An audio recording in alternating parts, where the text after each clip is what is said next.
Welcome back, and it's time for the Tech Tuesday segment on The Money Show. And this is where we talk about the latest gadgets out there and whether or not you should spend your money on them. It gives me pleasure to introduce to you Ershad Kalebullah, who is the editor-in-chief of MySmartPrice. Thanks so much, Ershad, for taking the time as always. And today we're going to talk about two aspects, one about a product and the other about tech care, if I will. But let's talk about the OPPO foldable phone. It's not yet available in the Indian market yet, but it's exciting nonetheless. Why is that? That's absolutely correct, Alex. Thanks for having me again once.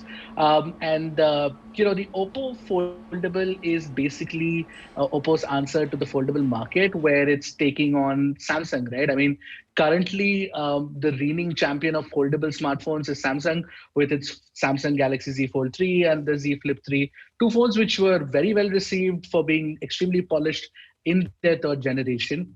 This, by the way, is Oppo's first generation Fold, and yet they've done a fantastic job at probably, to a certain extent, have even beaten Samsung at their own game. For example, the phone's called Find N, and it's currently available only in China with no plans to launch anywhere else in the world at the moment, especially not in India for sure.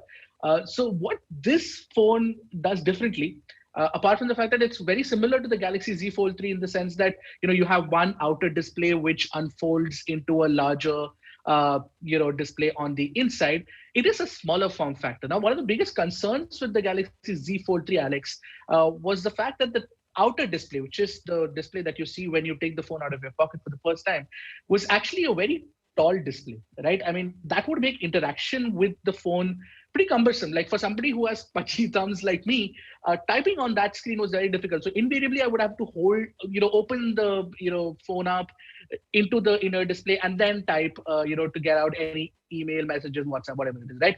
So that has been eliminated because the outer display on the Find N is actually a regular phone size 5.4-inch display, extremely good display, to type on, easy to use, and it's also pretty compact. Right, and when it unfolds into that widescreen format, which not widescreen technically, it's actually like a squarish format, like a book. It's almost like a Kindle, right? And one of the very cool things that Oppo has managed to do, the biggest concern with foldables, Alex, is the fact that foldable phones invariably, in this form factor, in the Galaxy Z Fold 3 form factor, have a crease in the inner display because of the very nature of it. The science behind it is that when it folds, there's obviously going to be a crease that exists. Now, that's the one thing that a lot of manufacturers and brands have been trying to eliminate, which to a certain extent Oppo has managed to do. I mean, it's sort of like a visual trickery more than anything else, and some slight ingenious engineering as well. But in most regular use case, you actually don't see the crease. Now, see, I've been using foldables for 3 years now, and I'd say that the crease is not really that much of an issue when you start using the phone, and then you forget about it, just as the notch on the iPhone. But Oppo somehow managed to remove that crease, and that's what's got a lot of folks excited. And then you've got all these cool software features with the foldable screen that Oppo has added on top of it. It's a pity that it's not available in global markets and in India because it's also priced really well in China. So I think that it would have had some uptick, considering that this is a pretty novel space to be playing in. So I'm really excited to see what Oppo is going to be doing in the future with this phone. And to be entirely honest, on Alex, Oppo has always had spent a lot of money on R&D. It's one of the biggest spenders on R&D. So I'm not surprised.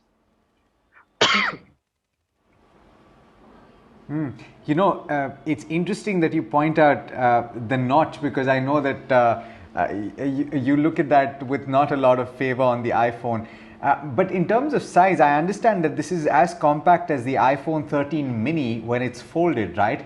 But it is a little heavier from the review that I read than your average foldable phone. So that's certainly something to bear in mind. Would you say, however, that you're most excited with the fact that they've done away with the crease because of what this means for the future of foldable tech? And do you think a lot of companies will now come out with things that are of a similar form factor? I mean, ideally, it's okay. To answer your first question, yes, it is heavy. but that's the very nature of foldables, right? It's basically like, folding into a more compact screen. So that's something that you'll have to, invariably have to live with. In any case, I mean, most phones are big these days. For example, if you take the iPhone 13 Pro Max, which has got a massive 6.7-inch display, now that phone is pretty heavy too. So, I mean, 20, 30 extra grams on for a foldable doesn't seem like much to me, because you actually do get double display. So that's something that you'll have to be okay with. And I don't think that's a big concern for somebody who's buying a foldable, to be entirely honest. But yeah, I mean, what could be a concern is the fact that the Z Fold 3 has a crease and this one doesn't. And this is something that eliminates it. And that's something that could, would potentially be a make or break for many people, planning on buying a foldable. And yes, obviously, what we expected Samsung to do over the 3 years of developing the foldable phone is to actually eliminate the crease, which Samsung couldn't, to the extent that, OPPO has managed to. It hasn't entirely eliminated it, but it's at least done a fantastic job of designing the hinge in a way where the crease is not visible. That's actually very well done, in my opinion. And yes, it will be interesting to see how other manufacturers take note of this. Although on the contrary, Alex, if you're looking at the question holistically, I think that yes, foldables are the futures, but there are different form factors that we can look at. For example, what we're talking about is a phone that opens up into a tablet, but you can also talk about the Z Flip 3, which is a compact little thing which opens up into a phone, right? I mean, I actually like that better, and a lot of people actually like that better because it's even more compact, lighter, and the size doesn't weigh you down either. So yeah, there are different form factors. For example, Oppo's one concept phone was a rollable phone, which was essentially a regular phone which would then slide out into a rollable display. Wow. I was very keen on actually, checking that and seeing if that would ever come to the market, but apparently that has not. But yeah, I mean, this is it. I'm pretty excited for the future of foldables. I'm certainly excited as well, because my mind, when you talk about foldables, keeps going back to the Moto Razr back when we were kids, Ershad, and something Yes. that I always desired. But it brings us to the second conversation that I wanted to have, which is a lot of people are going to be out and about at the end of the year, right? Hopefully, staying safe and in bubbles that will ensure that they don't contract the virus. But at the same time, I'm thinking that they won't have access to chargers as often, and they would like to have their batteries last longer. So even on an ongoing basis, I think for people who are on the go, this is a good idea to have a conversation with an expert like yourself. How do I preserve my battery and ensure the longevity of the battery life, not just for the day, but also over the course of the use of that phone? I asked you this question, and you said the first thing was don't drop your phone. Why is that? Um, I mean, we were talking about these batteries exploding as well in context of that, which is why I said don't drop your phone, because Yeah, there were these reports about OnePlus Nord 2s blasting in India. I don't think it took traction, because I think those were solved. Those were user related issues, as well, as OnePlus pointed out in its communication. The thing is that, yeah, if you drop your phone, and what essentially happens, and if you do drop your phone, ensure that you have a case on it, because if your phone is actually without a case, obviously your display would be the first one susceptible to breakage. But if the phone falls on say a pointed object, like a pointed stone, and it ruptures the battery, then it's obviously bound to explode. So these are things that you need to. Maybe it won't explode immediately either. Like, if it ruptures the battery and if it causes a rupture, then over a period of time it will start exploding. Now, as for the so yeah, so don't drop your phone. That's most important. And even if you do, ensure that you have a case on your phone at all times, especially if it's an expensive phone. Now, apart from that, certain simple battery care tips that a lot of times that we as tech experts keep telling people is that try not to charge your phone to 100%. Try to charge it a little 80%, and not start charging it after 20%. Don't take it to 0%. I mean, these are basic tricks, but nowadays most phones have inbuilt mechanisms to ensure that these things are avoided. For example, if you keep your phone, there used to be this myth which was propagated earlier on, saying that if you keep your phone on charge overnight, then it is bound to blast or explode or lose battery, overall battery life over a period of time. I mean, it might have been true many years ago, not anymore, because there are inbuilt safety mechanisms built into phones these days, where you have these software overrides which are built into your phone, where you can actually click on it, and then it would sort of ensure that the phone doesn't charge the battery, and it only trickle charges instead of fast charging. Fast charging is a huge tech nowadays. So instead of fast charging, it trickle charges in the night and doesn't really fast charge it for the last 20%. So that's one thing that you need to go and check into your phone settings to see that this is happening. In fact, it's available on iPhones, on many Android phones as well. So that's one thing that you should definitely check. But one very simple and plain advice is that you should avoid using third-party chargers. Now, I mean, I'm not to say that third-party chargers are bad. In fact, there are fantastic third-party charging companies out there. Like, for example, there are homegrown brands like AMX and Stuff Cool, and then there are international brands like Anchor.